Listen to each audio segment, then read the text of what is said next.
Okay, మంచిదండి. ప్రార్థన చేసుకుందాం. ప్రార్థన చేసుకుందాం.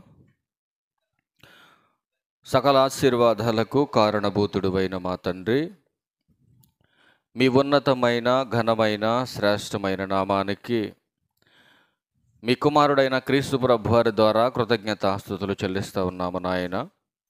మా తండ్రివైన దేవ, విత్తబడుతున్న నీ విలువైన జీవపు మాటలు నీ పిల్లలు కేవలము వినేవారుగా ఉండి తమను తాము మోసపుచ్చుకొనకుండా వింటున్నటువంటి మాటలో ఉన్న సత్యాన్ని గ్రహించడానికి ప్రతి ఒక్కరికి కూడా మంచి మనస్సును దయచేయండి.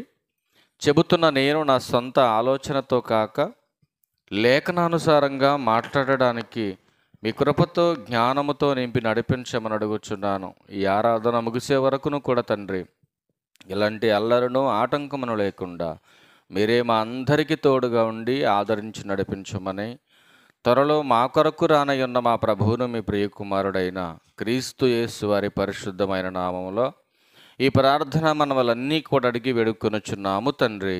ఆమెన్. క్రీస్తునందు చేరువచ్చిన ప్రియులైన దేవుని పిల్లలందరికీ ప్రభును రక్షకుడైన క్రీస్తు వారి పేరట మరొకసారి నా ప్రత్యేకమైన వందనాలు తెలియజేస్తూ ఉన్నా.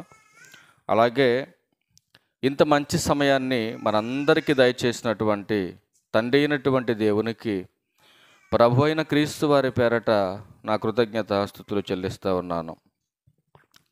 గడిచినటువంటి ప్రభు దినాన ఒక పాఠాన్ని మొదటి భాగంగా మనం నేర్చుకున్నాం. అదే టాపిక్లో రెండవ భాగంగా ఈరోజు మనం నేర్చుకోవడానికి దేవుడు మంచి సమయాన్ని మనకిచ్చాడు. ఈరోజు దేవుని యొద్దకు వచ్చిన వారు మరలా తిరిగిపోతారా అనే ఆ టాపిక్లో దేవుని యొద్దకు వచ్చిన వారు మరలా ఎందుకు లోకం వైపుకు తిరిగిపోతున్నారు అనేటటువంటి భావనతో 3 విషయాలు గడిచినటువంటి దినాన మనం తెలుసుకున్నాం. వాటన్నిటికంటే కూడా అతి ప్రాముఖ్యమైనటువంటి 4వ మాట ఈరోజు మనం తెలుసుకుందాం. ఇప్పుడు చదివినటువంటి 90వ కీర్తనలో చాలా ప్రాముఖ్యమైనటువంటి విషయాలు ఉన్నాయి. దాంట్లో ఈ భూమి మీదకి వచ్చినటువంటి ప్రతి మనిషి మరణం తర్వాత చేరవలసినటువంటి గమ్యం, అంటే భూమి మీదకి వచ్చిన మనిషి స్థిరంగా ఈ భూమి మీదే ఉండిపోడు. మనం ఆలోచించవలసినటువంటి అవసరం ఉందండి ఈ విషయంలో. ఒక కంపెనీ వాడు తయారు చేస్తున్నటువంటి తన యొక్క వస్తువును, ఇదిగో ఇంతకాలం పనిచేస్తుంది, దానికి ఎక్స్పైరీ డేట్ అని ఇంత ఉంటుందని ఒక టైం వ్యాలిడిటీతో సహా కొంత కాలాన్ని లెక్కించి మనకిస్తూ ఉంటాడు ఒక కంపెనీ వాడు. అలానే దేవుడు కూడా ఈ భూమి మీదకు పంపించేటటువంటి మనిషికి చెప్పిన సత్యం ఏంటంటే, రేపేమి సంభవిస్తుందో నీకు తెలియదు.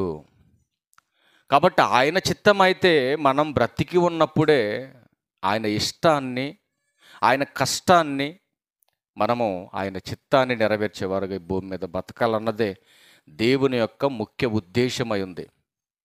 కానీ ఈరోజు సమాజంలో సువార్త పేరట జరుగుతున్నటువంటి అనేకమైనటువంటి మోసాలు, చాలామందికి తెలియనటువంటి సత్యం ఏంటంటే, ఈరోజు సువార్త పేరట జరుగుతున్నటువంటి ఎన్నో మోసాలు, ఈరోజు మనం చూస్తున్నటువంటి ఎంతోమంది సేవకులు, ఆ సేవకులు చెబుతున్నటువంటి సువార్త వాక్యానుసారమా లోకానుసారమా అన్న అవగాహన లేనటువంటి ఆత్మీయులు ఈరోజు సంఘాలకు విస్తారంగా వస్తున్నారు. ఎందుకు సంఘాలకు విస్తారంగా వస్తూ పోతూ ఉన్నారు అనంటే, ఈరోజు మనము వాక్యానుసారంగా ఆలోచన చేసి చూడగలిగితే ఎందుకు విశ్వాసులైనటువంటి వ్యక్తులు సంఘాలు మారుతున్నారు, సువార్థికులు మారుస్తున్నారు, ప్రాంతాలు మారి ప్రాంతాలకు ఎందుకు వలస వెళ్ళిపోతున్నారు అనేది మనం ఆలోచించగలిగితే, ప్రియమైన దేవుని వారులారా, ఈరోజు సువార్త పేరట జరుగుతున్నటువంటి మోసాన్ని పసికట్టలేనటువంటి ఈ విశ్వాసులు స్థిరము లేనటువంటి వారు, గాలికి చెదరగొట్టు పొట్టు లాంటి వారు, వారు దేహ సంబంధులు, ప్రకృతి సంబంధులని బైబిల్ హెచ్చరిస్తూ ఉన్నా వాళ్ళు చేస్తున్నటువంటి అనేకమైన మోసాలు కళ్ళ ముందు కనబడుతున్నా వారు పట్టించుకోనటువంటి దౌర్భాగ్య పరిస్థితిలో ఏదో దేవుడు వాళ్ళ ద్వారా మాకేదో ఆత్మీయ ఆశీర్వాదం మాకు అనుగ్రహిస్తాడని గుడ్డెద్దు చేలోబడ్డట్టుగా ఈరోజు ప్రయాణిస్తుంది ఈ క్రైస్తవ్యం. అందుకే యేసుక్రీస్తు వారు ఈ భూమి మీదకి వచ్చినప్పుడు ఆయన హెచ్చరించినటువంటి ఎన్నో హెచ్చరికలలో అతి ప్రాముఖ్యమైనటువంటి ఒక హెచ్చరికే, మీరేమి వినుచున్నారో జాగ్రత్త అన్నాడు యేసుక్రీస్తు ప్రభువారు. మనం వినాలంటే ఈ అవయవ నిర్మాణంలో అత్యంత అవసరమైనది ఏంటండి? మనం వినాలంటే ఈ దేహంలో అత్యంత అవసరమైనటువంటి అవయవం ఏంటి? చెవి. అంటే చెవి చేసే పని ఏంటంటే వినటం. అందుకే ప్రభు అన్నాడు, వినుటకు మీలో ఎవరికైనా చెవులుంటే. ఏంటి ప్రభువు తెలియదా అందరికి చెవులున్నాయని? అందరికి చెవులున్నాయని ప్రభువు తెలియదా? తెలుసు ప్రభువుకి. కానీ ఆయన అడుగుతున్నాడు, అసలు చెవి చేసే పని ఏంటంటే చెవి వినగలిగినటువంటిది. ఏది వినగలిగిందని దేవుడు తయారు చేశాడంటే ఈ భూమి మీద మంచి ఉంది, చెడు ఉంది. అవునా కాదా? ఉంది. మంచి ఉంది, చెడు ఉంది. ఏది వినాలో ఏది వినకూడదో దేవుడు చెప్పాడు.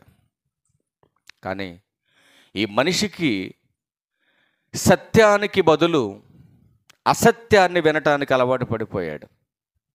అందుకే దేవుడు చాలా విషయాల్ని తన గ్రంథంలో పొందుపరిచి తన పిల్లలకు తెలియచేయటానికి దేవుడు చాలా మంచి సమయాన్ని మనకు అందించినందుకు మనం చాలా కృతజ్ఞులమై ఉన్నాం దేవునికి. దేవుని వద్దకు వచ్చేవారు మరలా తొలగి పోతారా? ఇదే మన టాపిక్. ఇది రెండవ భాగంగా మీరు రాసుకోవాలి. సబ్ టైటిల్గా మీరు రాసుకోవాల్సింది ఏంటంటే దేవుని విసర్జించుట అనగా ఏంటి? దేవుణ్ణి విసర్జించడం అంటే అర్థం ఏంటమ్మా? దేవుణ్ణి విసర్జించడం అంటే అర్థం ఏంటి?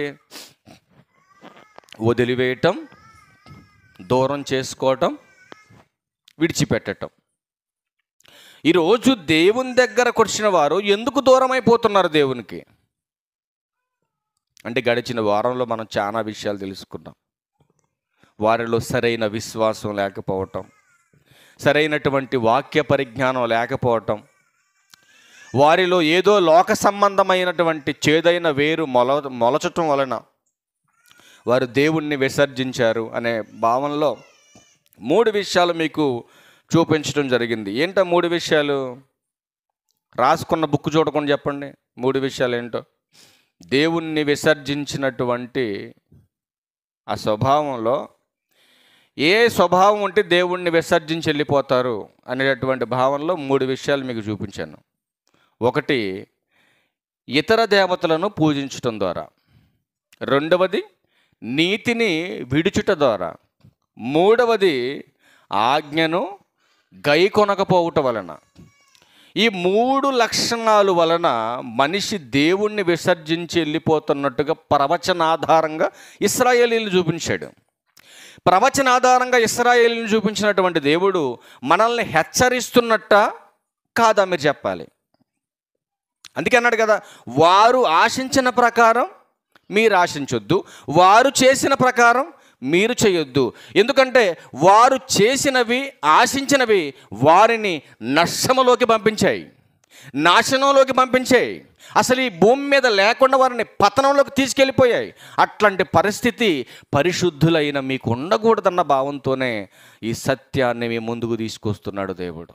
అందుకే ఒక చిన్న ఎగ్జాంపుల్ మీ ముందుకు తీసుకొచ్చి నేను కొన్ని మాటలు మీకు చెప్పాలనే ఆశపడుతున్నాను. తెస్సలోనికకు రాసినటువంటి మొదటి పత్రిక, అపోస్తుడైన పౌలు గారు తెస్సలోనిక సంఘానికి రాసిన మొదటి పత్రిక 4వ అధ్యాయము 7-8 వచనాలు చూడండి. పరిశుద్ధులగుటకే దేవుడు మనలను పిలిచెను గాని అపవిత్రుద్ర అని చెప్పామనుకోండి,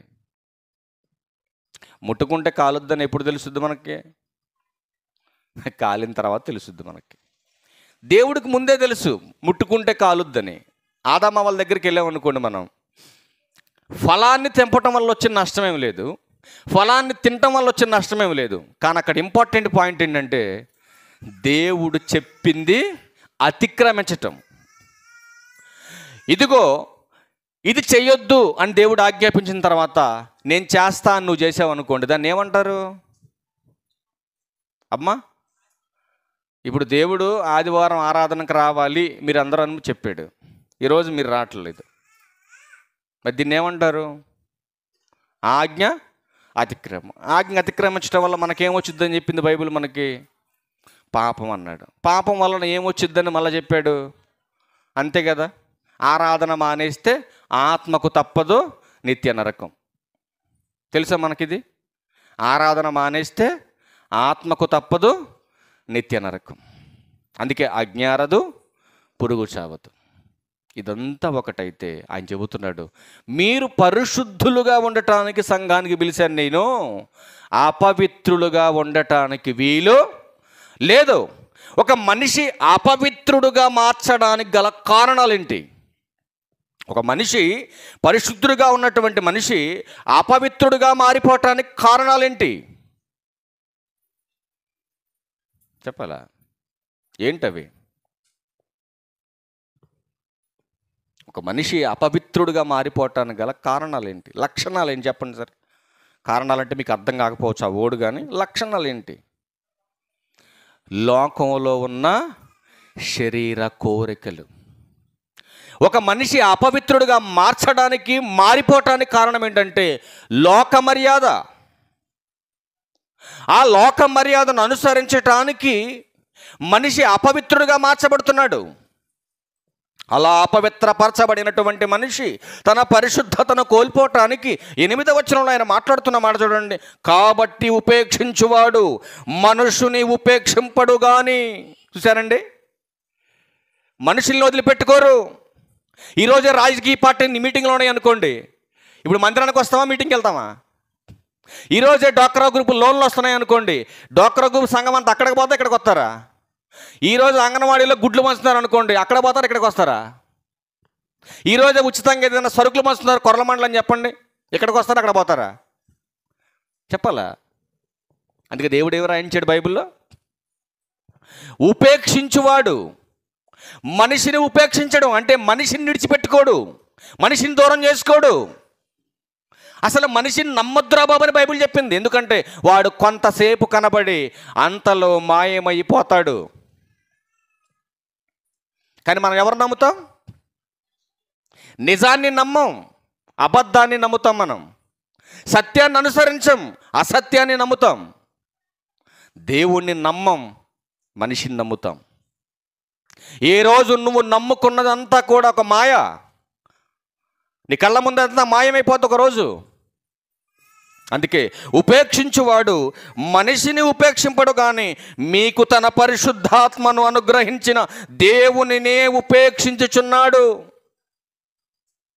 అసలు దేవుడి నుంచి దూరం అయిపోవటానికి గల ముఖ్యమైనటువంటి రీజన్స్ ఏంటని మనం ఆలోచన చేస్తే ఆయన అంటున్నాడు కదా, ఇదిగో ఇతర దేవతలను అనుసరించటం వలన, ఇదిగో నీతి లేకపోవటం వలన, నా ఆజ్ఞను విని గైకొనకపోవటం వలన 4వది అత్యంత ప్రమాదకరమైంది బోధ. ఏంట బోధ అంటే అబద్ధ బోధ. ఒక ఆవిడ ఉంటుంది కదా, ఏమండి మీరు చెప్పేది ఇదే బైబుల్ కదా, వాళ్ళు చెప్పేది అదే బైబుల్ కదా, ఆయన పాస్టర్ గారు కదా, నువ్వు పాస్టర్ గారు కదా, మరి ఎందుకండి ఆయన అబద్ధ బోధన చెబుతున్నారు మీరు?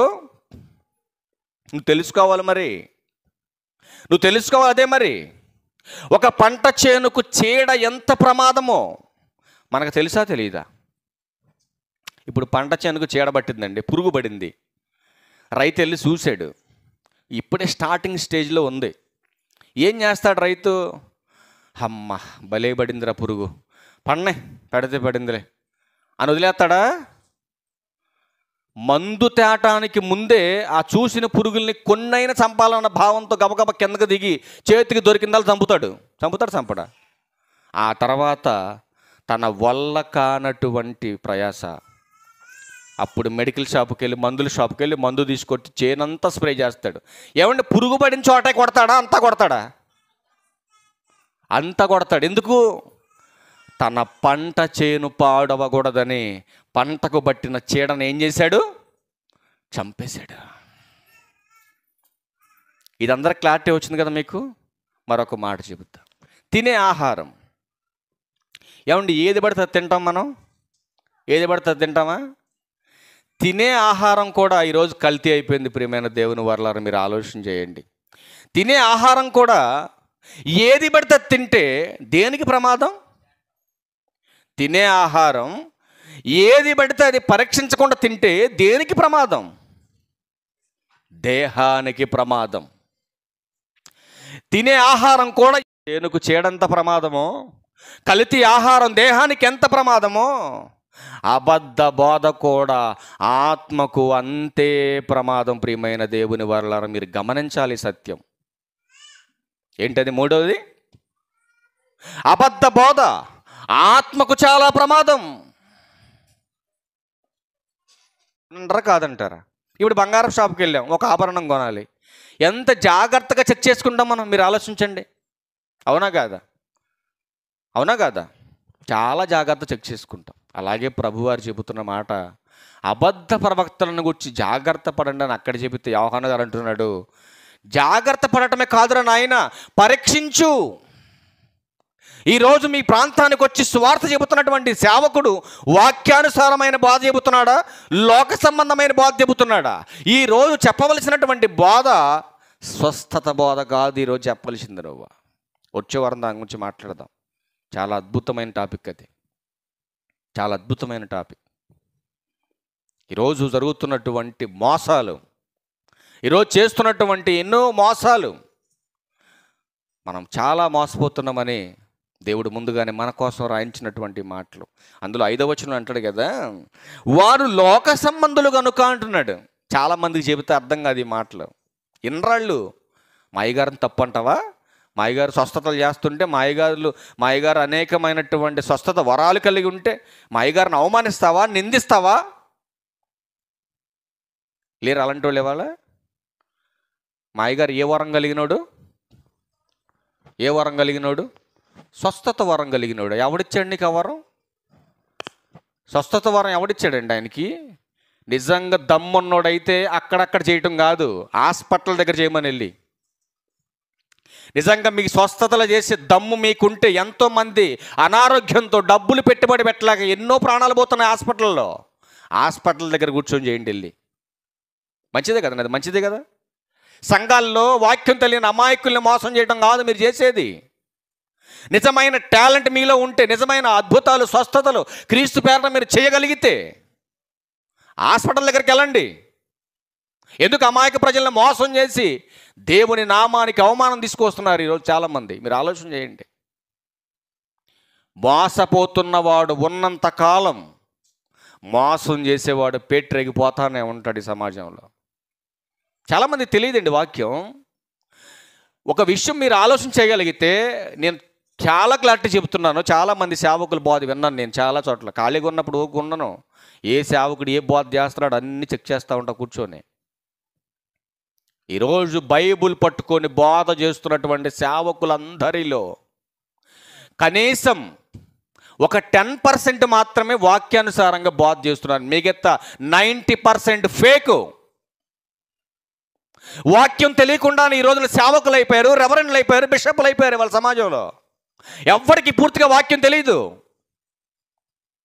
కానీ పెద్ద పెద్ద నాయకులుగా చలామణి అయిపోతున్నారు ఈ సమాజంలో. మొన్న ఒకటి ప్రార్థన చేస్తున్నాడు శవం దగ్గరకు వచ్చి, ప్రభువా బతికినంత కాలం ఈ భూమి మీద తాగాడు, తిరిగాడు, ఆడి ఇష్టం వచ్చినట్టు బతికాడు, చచ్చాడు. ఈ క్షణంలో మేము అందరం ప్రార్థన చేస్తున్నాం ఈ ఆత్మ కోసం. నీ పరలోక సన్నిధిలో, ఎక్కడ? పరలోక సన్నిధిలో నీ సింహాసనం మీద కాస్త చోటు అయ్యా అన్నాడు. ఎవరికమ్మా చోటు ఇచ్చేది? తాగి తాగి తాగి తాగి సచ్చినోడుకా? ఇటు తాగి సచ్చినోడికి పరలోకంలో చోటు ఇయ్యాలా? అది నువ్వు ప్రార్థన చేస్తావా? వెంటనే అయిపోగానే అడిగాను నేను చుట్టమనుకున్నారు, నేను సావుకుని నాడికి ఎవడో తెలుసు, నేను చుట్టమనుకున్నారు. అడిగాను వెంటనే బయటికి రాగానే, అన్న చనిపోయినటువంటి ఆత్మ పరదేశికి వెళ్ళాలి కానీ పరలోకం వెళ్ళిపోద్ది అన్నావు. రెండోది పాపి పరలోకానికి వెళ్ళాడు కదా అని అంటే, అతని పాప నువ్వేలా చెప్పగలవు అన్నాడు. అతనికి మారు మనసు లేదు, అతను పుల్లుగా తాగుతాడు, అనిష్టానుసారంగా బ్రతికాడు, అతను నీతిమంతుడు కాదు, అతను ఎలా పరలోకానికి వెళ్తాడని నువ్వు తీర్పు చేస్తావు. ఇది కరెక్ట్ అయిన బోధ కాదన్నాను నేను. మీరు ఏ సంఘానికి వెళ్తారో ప్రార్థనకు అన్నట్టు, మేము క్రీస్తు సంఘానికి వెళ్తామన్నా. ఇంకా అనవసరం అయితే నీతో మాట్లాడటం వెళ్ళిపోయాడు. ఆ పేరులో ఉన్న పవర్ అయితే ఉంది, కానీ ఆ పవర్కు తగ్గట్టుగా సంఘం పనిచేయట్లేదనే బాధ కొన్ని విషయాల్లో. అందుకే ఆయన మాట్లాడుతున్న మాట, వారు లోక సంబంధులు గనుక లోక సంబంధులైనట్టే మాట్లాడుదురు, లోకము వారి మాట విను. యోహాను సువార్త, యోహాన్ గారు రాసిన మొదటి పత్రికలో 4వ అధ్యాయం 5వ వచనంలో ఉన్నాం మనం ఇప్పుడు. చూడండి ఆయన ఏమంటున్నాడు అక్కడ, వారు లోక సంబంధులు కనుక లోక సంబంధులైనట్లు మాట్లాడతారు, లోకం కూడా వారి మాటలు వింటుంది, మా మాటలు విందు. సత్యం ఎప్పుడు మాటలు వింటదండి? ఏమో వింటదా? మీరు కొబ్బరి నూనె రాసుకోవద్దు, ఏమండి కచ్చీపులు కొనుక్కోవద్దు, తర్వాత దరిద్రం చాలా ఉంది చెప్పుకుంటా పోతే, ఇవన్నీ మీరు చేయొద్దమ్మా, ఇది తప్పు అని మేము చెప్పామనుకోండి, మా మాట వింటాడు ఎవడైనా? వినరు.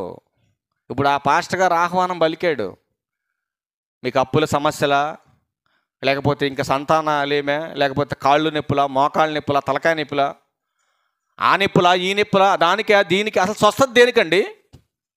స్వస్థత దేనికి? మోకాళ్ళ నొప్పులుగా? దేనికి కావాలి స్వస్థత? స్వస్థత కావలసింది ఆత్మకి, శరీరానికి కాదు. అందుకే ప్రభు అన్నాడు కదా, నాయనా అసలు మీరు ఏం చేస్తున్నారు ఈ భూమి మీద అంటే, వాళ్ళు అంటున్నారు కదా, ప్రభువా నీ నామమున ఏం చేసాం మేము, నీ నామమున ఏం చేసాం? మీరు ఇంట్లో వాక్యం ఎందుకు ఇంట్రెస్ట్ లేదు మీకు? ఈ మాటలు మీరు ఇంట్రెస్ట్ లేదు మీకు, ఇది మీకు ఇలాంటి మాటలు నచ్చం మీకు ఏం కావాలంటే మొత్తాన్ని నిలబెట్టేసి ఇక్కడ తీసుకొచ్చేసి కొంత కెమికల్ ఆ బాటిల్ వేసి స్ప్రే కొడితే పడగొడితే మిమ్మల్ని, అబ్బా మా అయ్యగారి కొత్త టెక్నాలజీ నేర్చుకున్నాడు రా, బలే పడగొడుతున్నాడు మమ్మల్ని, ఇది కావాలి మీకు. మీ అందరికి ఇప్పుడు తెలియదండి, ఒక్క దినం ఉంది మన బతుకులో, ఒక్క దినం. ఆ దినం ప్రతి ఒక్కడికి వస్తుంది, సీఎం నుంచి పిఎం వరకు. ఎంత గొప్ప టెక్నాలజీ పరంగా నువ్వు ఉన్నా కూడా ఒక్కరోజు వస్తుంది ప్రతి మనిషికి, ఒక్కరోజు. ఆ ఒక్కరోజు వచ్చినప్పుడు దేహంలో నుంచి ఆత్మ అలా బయటకు వస్తుంది. అప్పుడు అర్థమవుద్ది అసలైన ఆట. అప్పుడు అర్థమవుద్ది నీకు, అయ్యో ఎంత పొరపాటు చేశాను నేను, ఎంత మోసపోయాను నేను ఈ భూమి మీద, ఎంత నష్టపోయాను నేను ఈ భూమి మీద. అప్పుడు అర్థమవుద్ది ఏం చేయలేవు నువ్వు. అక్కడ జ్ఞానం ఉండదు, ఉపాయం ఉండదు, తెలివి ఉండదు, నువ్వు చేయటానికి పని ఉండదు, ఆ తర్వాత తప్పించుకొని పోవటానికి ఏది ఉండదు.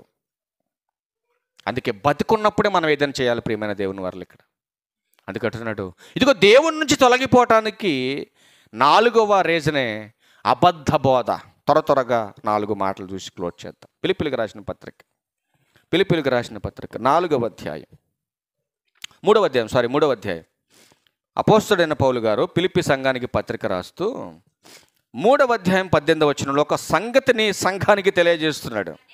అనేకులు, చూడండి, క్రీస్తు శిలువకు శత్రువులుగా నడుచుకొనుచున్నారు, వీరిని గూర్చి మీతో అనేక పర్యాయములు చెప్పుచు ఇప్పుడును ఏడ్చుచూ చెప్పుచున్నాను. ఏమండి, వాళ్ళు చెప్పేది సత్యమే, వీళ్ళు చెప్పేది సత్యమే, వాళ్ళు చెప్పేది క్రీస్తు గురించి, వీళ్ళు చెప్పేది క్రీస్తు గురించి అయితే పౌలు గారు పిలిపి సంఘాన్ని ఎందుకు ఏడ్చుకుంటూ చెబుతాడు?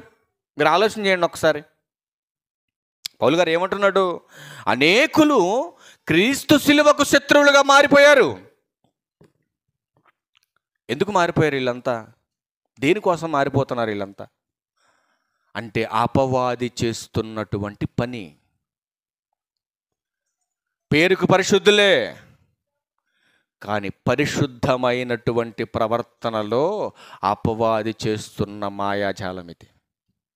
అందుకే ప్రభువుకి ఉన్నట్టే శిష్యులు ఆడికి కూడా శిష్యులు ఉన్నారు.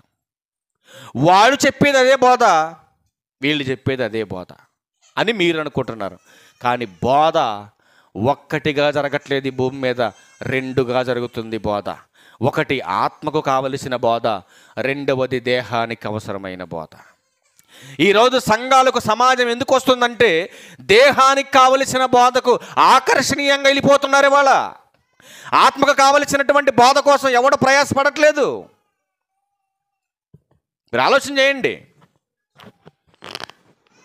ఒక ఆయన సత్యం గురించి చెప్పడానికి పాపం 100 కిలోమీటర్ల ప్రయాణం చేసి అదే కళ్యాణ మండపంలో మీటింగ్ పెడితే 45 మంది వచ్చారు.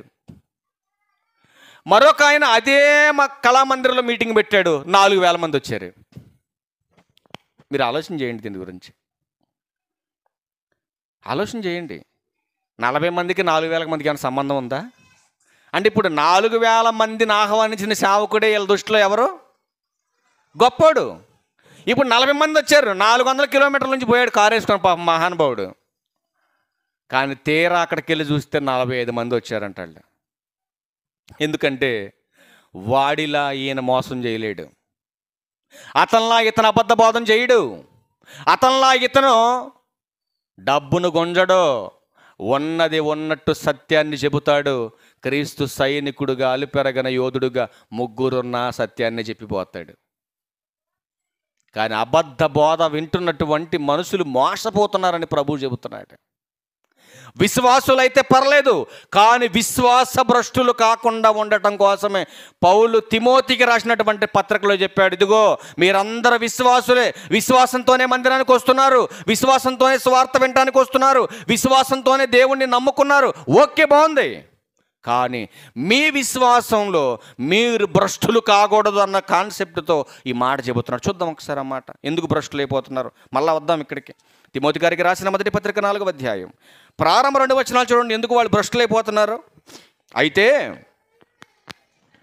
తిమోతికి రాసిన మొదటి పత్రిక 4:1-2 వచనాలు, అయితే కడవరి దినములలో కొందరు అబద్ధికుల వేషధారణ వలన మోసపరుచు ఆత్మల యందును దయ్యముల బోధ యందును లక్ష్యముంచి విశ్వాస భ్రష్టులగుదురని ఆత్మ తేటగా చెప్పుచున్నాడు. ఏమంటే బైబిల్ హెచ్చరిస్తుందా లేదా? అస్సలు దయ్యాల బోధ నమ్మొద్దు. ఒక పాస్టర్ గారు ఒక కుర్చీ వేసాడు ఇక్కడ సెంటర్లో, ఒక కుర్చీ వేసి మీలో ఎంతమంది పరిశుద్ధాత్మ అభిషేకం పొందాలనుకుంటున్నారో, ఎంతమందిలో అయితే దయ్యాలు ఉన్నాయో ఈ చైర్లో వచ్చి కూర్చుంటే పరిశుద్ధాత్మ మీ మీదకి అలా వాలుతుంది, అలా వాలగానే మీలో ఉన్న దయ్యం వెళ్ళిపోతుంది అనేటటువంటి ఒక మాయతో కూడినటువంటి బోధన వాళ్ళకి నేర్పాడు సంఘానికి. ఈ సంఘం కూడా పాపం మరి వాళ్ళకి వాక్యం తెలియదు కండి, బైబుల్ అయితే నలగకుండా పాపం ఎంత భద్రంగా జిప్పేసుకుని దానికి చక్కగా పట్టుకొని తిరుగుతూ ఉంటారు. ఎన్ని సంవత్సరాలు పట్టుకొని తిరిగినా కానీ ఈ 66 పుస్తకాల పేర్లు ఏంటి చెప్పమంటే పొరపాటుని చెప్పదు. చెప్పుద్దా? చదువు లేకపోయినా 10,000 కట్టించి ఎన్నో లెక్క పెట్టమంటే బ్రహ్మాండంగా లెక్క పెడతారు ఇట్ట. ఏమ్మా ఈ బైబుల్లో ఇవి ఎన్ని పత్రికలు చెప్పమంటే, అయ్యగారు నాకు చదువు రాదుగా. చదువు రాదా? మరి డబ్బులు లెక్క పెట్టడం చదివేట్ట వచ్చింది నీకు? ఆలోచన చేయండి. ఎవరికన్నా అటు పక్కోడికి 10 గంటల కారం ఇచ్చేటప్పుడు, అటు పక్కోడికి 10 కేజీలు బియ్యం ఇచ్చేటప్పుడు ఈ లెక్కలు తెలుస్తాయా నీకు? పొర్రపాటును కూడా మర్చిపోరు, మళ్ళీ అస్సలు మర్చిపోరు. ఏ డబ్బాతో కొలిచి పెట్టామో కూడా మనకు గుర్తుంటుందా 10 రోజుల తర్వాత అయినా.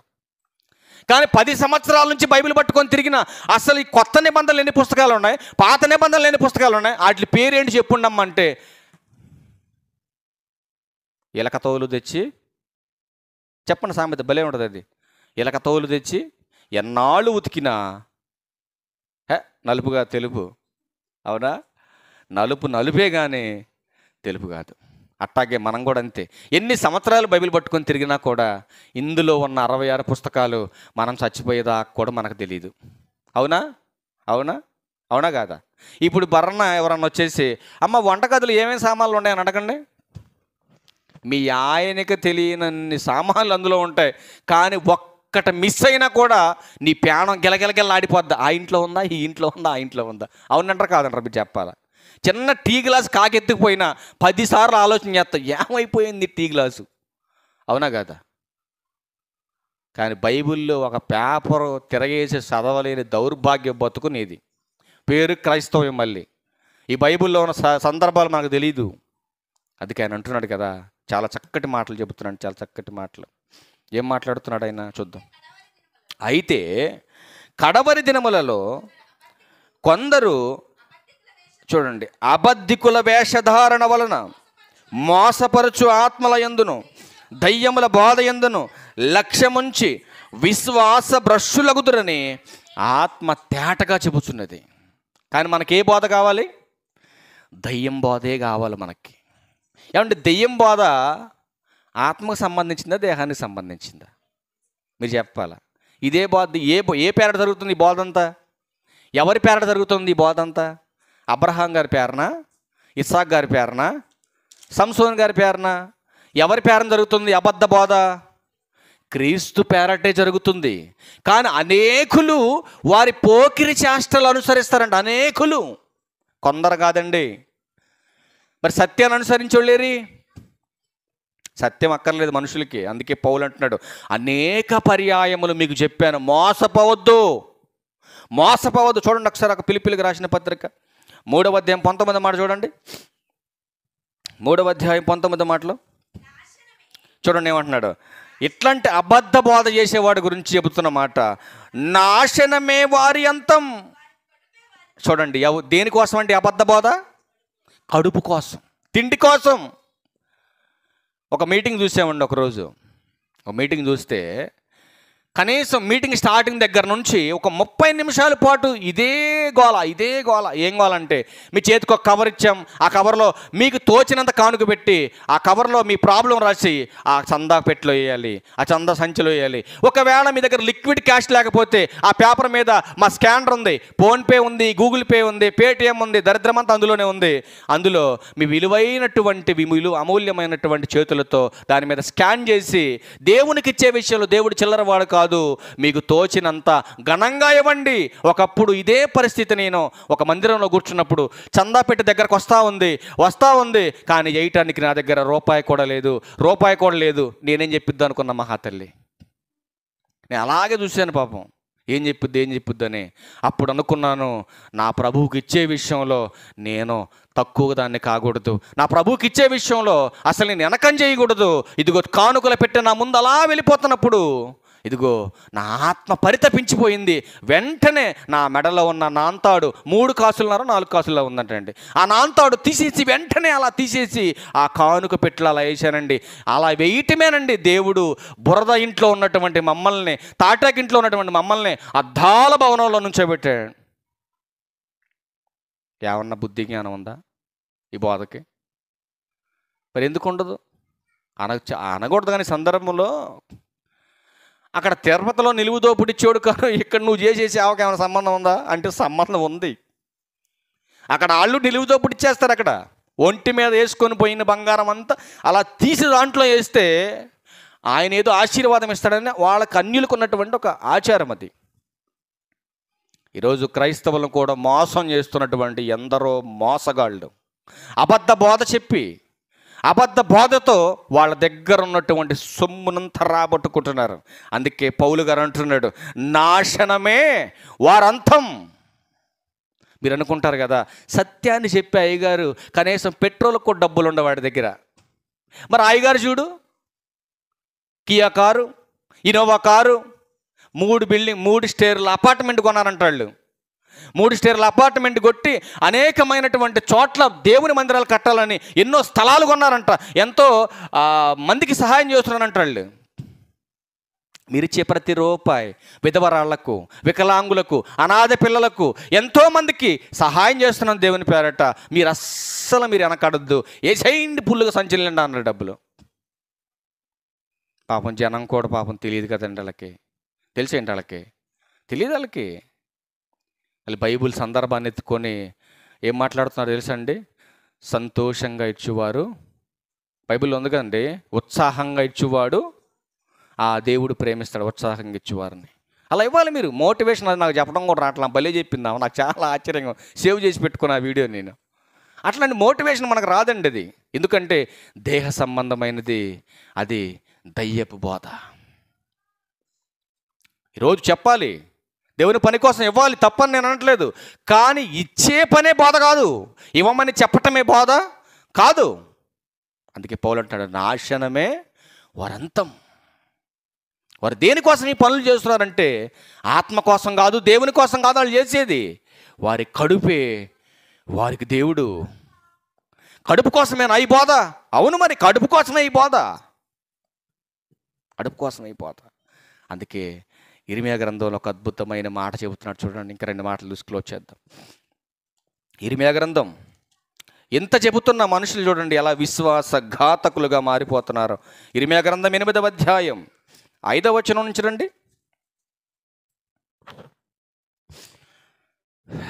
అక్కడ యెరూషలేము కాడ మన ఊరు పెట్టి చదువు ఒకసారి. వీరరాఘవపురం ప్రజలు ఎలా విశ్వాసఘాతకులై నిత్యము ద్రోహము చేయుచున్నారు. ఏమన్నా బాగుందా ఈ మాట? ఏమన్నా బాగుందమ్మా? ఎవరి కోసం రాయించాడు ఈ మాట? యెరూషలేములో ఉన్నటువంటి ఇశ్రాయేలు ప్రజల గురించి మాట్లాడుతున్నాడు. వాళ్ళు ఎలా మారిపోయారంటే విశ్వాసఘాతకులు. విశ్వాసఘాతకులు అంటే ఎవరమ్మా? విశ్వాసఘాతకులు అంటే ఎవరు? విశ్వాసులుగా పిలువబడుతూ లోక సంబంధమైన పనులు చేసేవాళ్ళు. ఏం చేస్తున్నారు? కిందకు వచ్చుకుంటూ చదువుకుంటూ వస్తే కింద అంటున్నాడు 6వ వచనంలో, నేను చెవి యొగ్గి వారి మాటలు విని ఉన్నాను, పనికి మాలిన మాటలు వారు ఆడుకొనుచున్నారు. వీరి ఘాతకులు కాదు మీరు చెప్పాలా? ఇక్కడికి వచ్చి బ్రహ్మాండంగా దేవా అని పాటలు పాడి, ఇక్కడికి వచ్చి దేవా అని చెప్పి వాక్యాలు చెప్పి, ఇక్కడికి వచ్చి ప్రభా నా పాపాలు క్షమించమని ప్రార్థన చేసి బయటికి వెళ్ళి అది అట్టంటగా ఈడిట్టంటగా అని చెప్పావనుకోండి, ఇప్పుడు దీన్ని ఏమంటారు చెప్పండి? విశ్వాసఘాతకురాలవా కాదా నువ్వు? అవునా కాదా? అది చెబుతున్నాడు ప్రభు వారు. ఇదిగో నేను చెవియొగ్గి వారి మాటలు విన్నాను, పనికి మాలిన మాటలు వారు ఆడుకొనుచున్నారు. పనికొచ్చేవి కాదవి, పనికి మాలిన మాటలు మాట్లాడుతున్నారు. ఎందుకు అవి మాట్లాడుతున్నారని చెబితే వాళ్ళు మాట్లాడుతున్నారు, నేనేమి చేసిదనని చెప్పి తన చెడుతనమును గూర్చి పశ్చాత్తాపడువాడు ఒక్కడ కూడా లేకపోయాను. పశ్చాత్తాపం ఎప్పుడు వస్తుంది మనిషికి? పాప ప్రక్షాళన జరిగేటప్పుడు వస్తుంది పశ్చాత్తాపం. కానీ పనికి మాలిన మాటలు మాట్లాడుతూ ఏంట్రా నువ్వు మాట్లాడుతున్న మాటలు క్వశ్చన్ చేస్తే నేను మాట్లాడిన తప్పేంటి అని మాట్లాడుతున్నారంట ఇశ్రాయేలీలు. నేను చేసిన తప్పేంటి? పశ్చాత్తాపం లేదు. అలా మాట్లాడొచ్చా నువ్వు, అలా అనొచ్చా నువ్వు అని ఎవరైనా క్వశ్చన్ చేస్తే తను చేసినటువంటి తప్పును ఎత్తి చెప్పినప్పుడు వాళ్ళు మాట్లాడుతున్న మాట ఏంటంటే నేను చేసిన తప్పు ఏంటని క్వశ్చన్ చేస్తున్నారు. అందుకే ప్రభువారు చూడండి కిందకు వచ్చేసరికి మాట్లాడుతున్నాడు. చూడండి, యుద్ధమునకు చొరబడి గుర్రముల వలె ప్రతి వాడును తనకిష్టమైన మార్గమున తిరుగుచున్నాడు. ఆకాశమునకు ఎగురు శంకుబుడి కొంగైనను తన కాలమెరుగును తెల్ల గువ్వయు మంగళకత్తి పిట్టయు ఓదు కొరుకును తాము రావలసిన కాలమును ఎరుగును. అయితే నా ప్రజలు యెహోవా న్యాయ విధిని ఎరుగురు. చూసారండి, పక్షులకున్న జ్ఞానం మనుషులకు లేదని దేవుడు చెబుతున్నాడు. ఇక్కడ ఒక పిట్ట పేరు చెప్పాడు. ఆ పిట్ట తెలుసా మీకు? ఏమ్మా, వరి కోతలు కోసే సమయంలో మాత్రమే కనపడుద్ది అది. మరి అప్పుడు దాకా ఎక్కడ పోద్ది ఆ పిట్ట? మరొక ప్రాంతానికి వెళ్ళిపోద్దండి. పిట్టలు వలస వెళ్తాయి తెలుసా మీకు? కొన్ని పక్షులు కొన్ని కాలాలను బట్టే మన ప్రాంతాలకు వస్తాయి, మిగతా సమయంలో మనకు అసలు కనపడవు అవి. అసలు ఎవరు చెప్పారు? వరి కోత కోసే సమయంలో నవంబర్ డిసెంబర్ నెలలోనే మరొక ప్రాంతం నుంచి ఈ ప్రాంతానికి రమ్మని ఆ పక్షికి ఎవరు చెప్పారు ఈ జ్ఞానం? అందుకే దేవుడు అంటున్నాడు, ఇదిగో చూడండి నాయన, ఎవడికి నచ్చినట్టు వాడు ఎలా తిరుగుతున్నారు? యుద్ధానికి జ్వరబడి గుర్రముల వలె ప్రతి వాడు తనకిష్టమైన మార్గాన తిరుగుతున్నారు.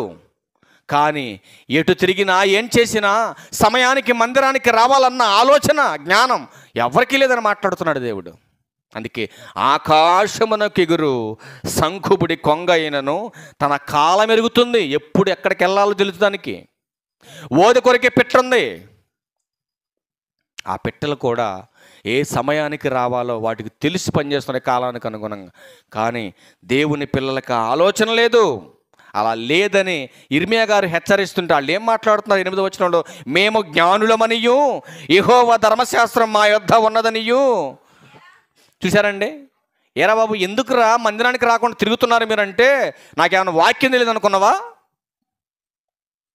పోనీ నాకేమైనా దేవుడు అంటే భయం లేదనుకున్నావా? దేవుని వాక్యం మా హృదయంలో ఉంది.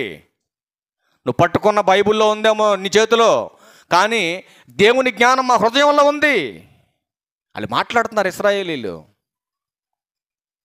అందుకే మాట్లాడుతున్న మరొక అద్భుతమైన మాట చూడండి. మరొక మాట పేతురు గారు రాసినటువంటి రెండో పత్రికలో, పేతురు గారు రాసిన రెండో పత్రిక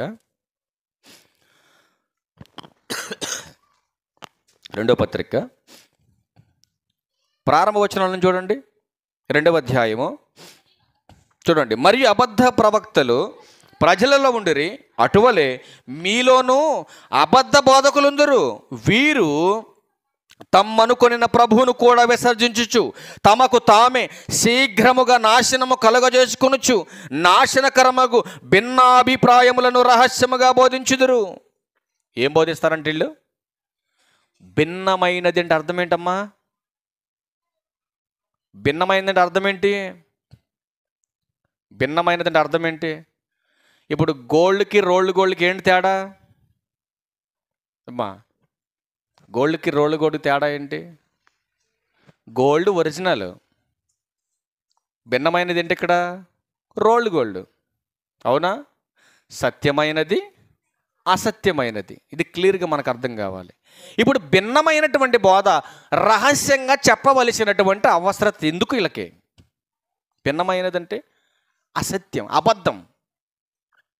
ఈరోజు చెప్పవలసినటువంటి సత్యం ఏంటి, చెప్పకూడనటువంటి సత్యం ఏంటి, అది మనం తెలుసుకోవాలి. ఫస్ట్ మనం ఈరోజు చెప్పవలసింది ఏంటి, ఈరోజు చెప్పకూడదు ఏంటి? ఇప్పుడు అపోస్తులు చేసినటువంటిది మనం చేయటానికి లేదు, ప్రవక్తలు చేసింది మనం చేయటానికి లేదు. బైబిల్లో ప్రారంభం నుంచి ఉన్నటువంటి పితరుల యుగంలో కానీ, ధర్మశాస్త్ర యుగంలో కానీ వాళ్ళ కాలాలను బట్టి వాళ్ళు చేసినవి ఈ రోజున ఒక సేవకుడుగా లేఖనాధారం చేసుకొని చెప్పటమే తప్ప, ఇదిగో ఏలియా గారు చేసిన స్వస్థతలు నేను చేస్తానంటే అవదు, నీ వల్ల అవ్వదు. ఒక పేతురు గారు చేసినటువంటి అద్భుతాలు నేను చేస్తానంటే నీ వల్ల అస్సలు కాదు. యేసుక్రీస్తు ప్రభువారు చేసినటువంటి స్వస్థతలు ఎన్నో ఉన్నాయి బైబిల్లో, కానీ ఒక్క స్వస్థత కూడా ఒక్క సేవకుడు చేయలేడు ఇప్పుడు. కానీ బైబిల్ ఏం చెప్పిందంటే, ఈరోజు మీ విశ్వాసమే మిమ్మలను స్వస్థపరచాలి. నీకు విశ్వాసం లేకుండా 24 గంటల ఉపవాసంతో నేను ప్రార్థన చేసిన నీ రోగం అస్సలు తగ్గదు నీకు. కానీ లైవ్లో మనకేం చూపిస్తున్నారండి? లైవ్లో మనకేం చూపిస్తున్నారు? క్యాన్సర్ తగ్గిపోతుందా, చెవిటివాడికి వినపడుతుందా, కుంటివాడు పరిగెడుతున్నాడు స్టేజ్ మీద. ఏంటండి మోసాలు? ఒక్క మోసం చూపిస్తాం, మీరు చూడండి. ఒక్క మోసం కొంచెం జాగ్రత్తగా, కొద్ది కళ్ళు పెద్ద చేసి చూడండి, ఎందుకంటే చిన్నది కదా ఫోను. ఒక్క మోసం చూపిస్తాం మీకు ఇందులో, నేను జాగ్రత్తగా చూడండి. చాలా ఘోరమైనటువంటి మోసాలు ఇవన్నీ.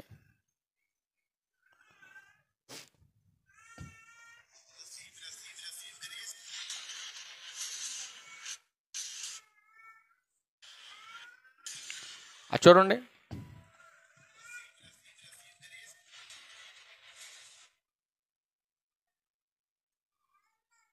ఏం జరిగింది అక్కడ? ఇక ఇంకొకటి కూర్చున్నాడు దాంట్లో, ఇంకో యాక్టర్ ఈడు. కుర్చీలో కూర్చున్నాడు, కుర్చీలో కూర్చుని పడిపోయాడు.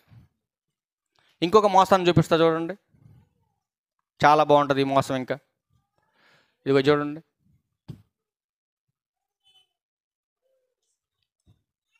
సౌండ్ వద్దులా, గోలైన దరిద్రం మనకి ఎందుకు ఆ గోల. చూసారండి? ఎలాంటివి మనకు కావాలి? ఎంతమందికి కావాలి ఇలాంటివి? ఎంతమందికి కావాలమ్మా?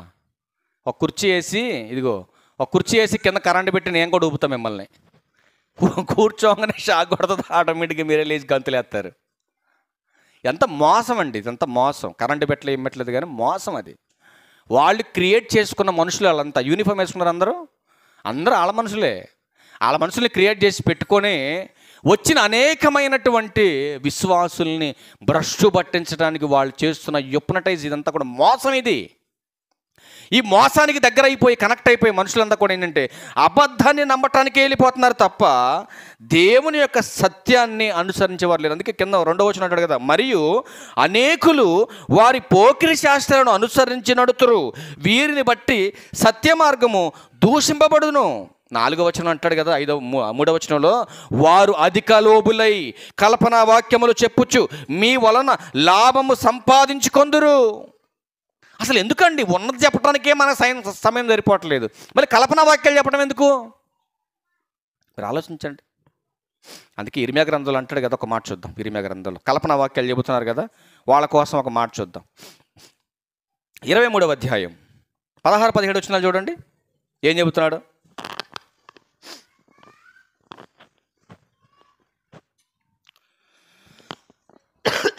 చదవం. 23వ అధ్యాయం 16-17.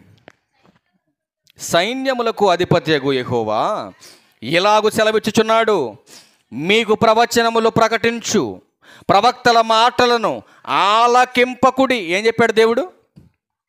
ఇది ఏ యుగంలో మాట్లాడిన మాట? ఇది పితరుల యుగంలోనా, ధర్మశాస్త్ర యుగంలోనా? ధర్మశాస్త్ర యుగంలో చెప్పేశాడు దేవుడు ఆల్రెడీ. మీకు ప్రవచనాలు చెప్పే ప్రవక్తల మాటలు అసలు వినొద్దు మీరు. మొన్న ఈ మధ్య చాలామంది సేవకులు ప్రవచనాలు చెప్పేశారు, చాలామంది ఫెయిల్ అయిపోయారు, మొత్తం ఫెయిలే. అసలు భవిష్యత్తు ఎవడికి తెలుసండి భూమి మీద? దేవుడు తప్ప ఎవడు తెలీదు. నీకు గొప్ప ఉద్యోగం వచ్చేస్తుంది. ఒక ఆవిడంటండి అప్పుల బాధతో వచ్చింది సంఘానికి. వస్తే పాస్టర్ గారు పిలిచి చెబుతున్నాడు, ఈ క్షణమే నీ అప్పులన్నీ తీరిపోనుగాక అన్నాడు. తీరిపోయిందా? లైవ్లో తీరిపోనుగాక నేను వరుతా. నువ్వు ఇంటికి పోకముందు అప్పులోటి సైకిల్ వేసుకొని బండి వేసుకొని నాకు ఆతరు వచ్చి అమ్మా డబ్బులు అంటాడు. ఇప్పుడు నేను లైవ్లో ఏం చెప్పా? తీరిపోనుగాక అన్నాను నేను. అంతవరకు అది అవుద్ది, ఇక్కడ తీరిపోనుగాక అక్కడ అవ్వదు. మోసాలు, మోసపూరితమైనటువంటి బోధ, అబద్ధమైనటువంటి సాక్ష్యాలు, అబద్ధమైనటువంటి దర్శనాలు, అబద్ధమైనటువంటి కళలు.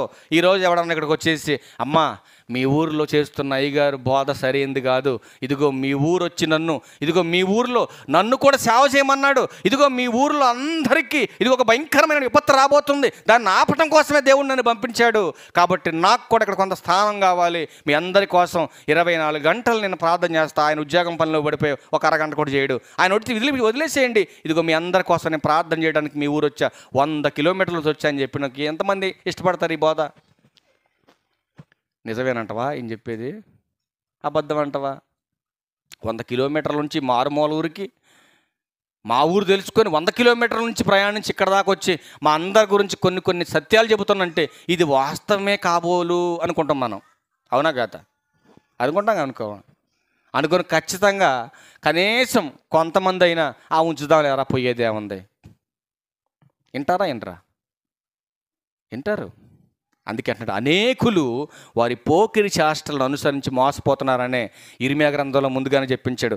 వారి ప్రవచనాలు చెబుతారు, వాళ్ళు చూడండి, వాళ్ళ మాటలు వినొద్దని మాట్లాడుతున్నాడు. ఆయన ఏమన్నాడు చూడండి 17లో, మిమ్మును భ్రమపెట్టుదురు, వారు నన్ను తృణీకరించు వారితో మీకు క్షేమము కలుగునని యెహోవా సెలవిచ్చిననియు, ఒకడు తన హృదయ మూర్ఖత చొప్పున నడవగా వానితో మీకు కీడేమీ రాదనియు చెప్పుచు యెహోవా ఆజ్ఞను బట్టి మాటలాడక తమకు తోచిన దర్శనములను బట్టి పలుకుదురు.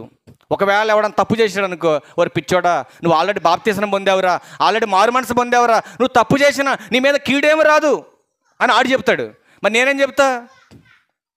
నువ్వు మారు మనసు పొంది పాపం చేస్తే పరలోకం పోద్దా, నీకు నరకానికి పోతావని నేను చెప్తా.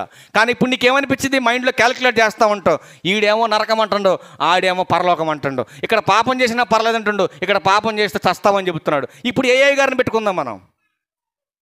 మీరు ఆలోచన చేయాలి ఇప్పుడు. కానీ దేవుడు ఏమో రాయించాడు, నేను చెప్పకపోయినా, నేను పంపించకపోయినా, వాడు చెప్పే మాట నాది కాకపోయినా మిమ్మల్ని నమ్మిస్తారు, మీరు మోసపోవద్దు అంటున్నాడు దేవుడు. అందుకే మరొక్క మాట చూడండి, మనం క్లోజ్ చేద్దాం. మరొక్క మాట మత్తయి సువార్త ప్రభువారు చూడండి ఎంత బాగా చెప్తున్నాడు ఈ మాటలు. ఎందుకంటే ఈ సమాజంలో 2 బోధలు ఉన్నాయి, ఒకటి నిలబెట్టేది, ఒకటి పడగొట్టేది. నిలబెట్టే బోధలో ఉన్నావో, పడిపోయే బోధలో ఉన్నావో నువ్వే క్యాలిక్యులేషన్ చేసుకోవాలి. ఈ సందర్భంలో మత్తయి సువార్త 7వ అధ్యాయం 24వ వచనం, కాబట్టి నా మాటలు విని వాటి చొప్పునే చేయాలి. పాస్టర్ గారు చెప్పింది, రెవరెండ్లు చెప్పింది, లేకపోతే సంఘ పెద్దలు చెప్పింది, నాయకులు చెప్పింది మీరు వినొద్దు. ఇదిగో ఒకడు నా మాట విని వాటి చొప్పున చేయు ప్రతివాడు బండ మీద తన ఇల్లు కట్టుకొనిన బుద్ధిమంతుణ్ణి పోలి ఉంటాడు. ఎన్ని సమస్యలు వచ్చినా, ఎన్ని బాధలు వచ్చినా ఆ కుటుంబం పడిపోదు. అంటే నువ్వు పడిపోవని చెబుతున్నాడు దేవుడు. కానీ 26లో ఏం చెబుతున్నాడు? మరియు ఈ నా మాటలు విని వాటి చొప్పున చేయని ప్రతి వాడు ఇసుక మీద తన ఇల్లు కట్టుకొనిన బుద్ధిహీనుడు పోలి ఉంటాడు. వాన వస్తుంది, వరద వస్తుంది, నువ్వు కూలిపోతావు అని చెబుతున్నాడు. దేవుని వద్దకు వచ్చిన వారు మరలిపోవటానికి ప్రధానమైన విషయాలు 4 మాట్లాడుకున్నాం. ఒకటి ఇతర దేవతలను పూజించడం వల్ల, 2 నీతిని విడిచుట వలన, 3